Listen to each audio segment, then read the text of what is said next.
নমস্কার, আমি রাই। কেমন আছো তোমরা সবাই? তোমাদের সঙ্গে তো কোনোদিনই এইভাবে কথা বলতে আসা হয়নি, সেজন্য একটু অকওয়ার্ড তো লাগছে, কিন্তু তাও ভাবলাম যে তোমাদের সাথে এভাবেই একটু গল্প করে যাই। আজকে তো ফলহারিণী কালী পুজো, তো আমাদের দাদুর বাড়িতে আজকের দিনে করে খুব বড় করে প্রত্যেক বছর কালী পুজো হয়।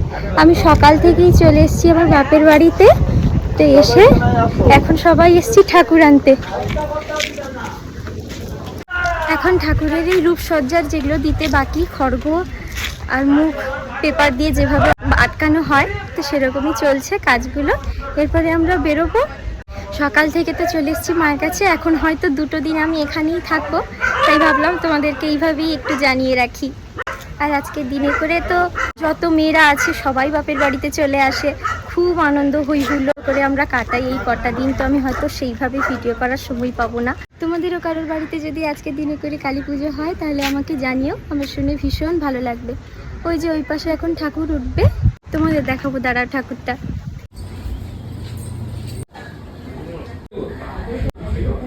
এইটা হচ্ছে এখানকার শিব মন্দির। এখন তো দরজা লাগানো, তাই আমরা এখানে সামনে থেকেই দেখে প্রণাম করে চলে যাচ্ছি। এখানে ধূপ দেওয়া হয়েছে, নন্দী মহারাজ বসে রয়েছে। এখন তো দরজা বন্ধ।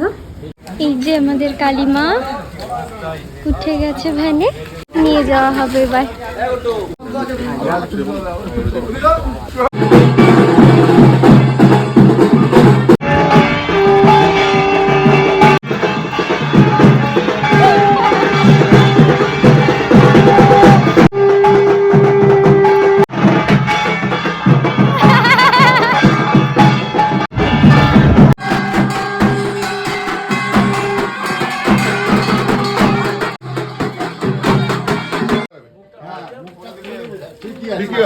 যে বছর প্রথম শুরু হয় এই পুজো, সেই বছর থেকেই এই রকম মায়ের মূর্তিতেই পুজো শুরু হয়েছিল।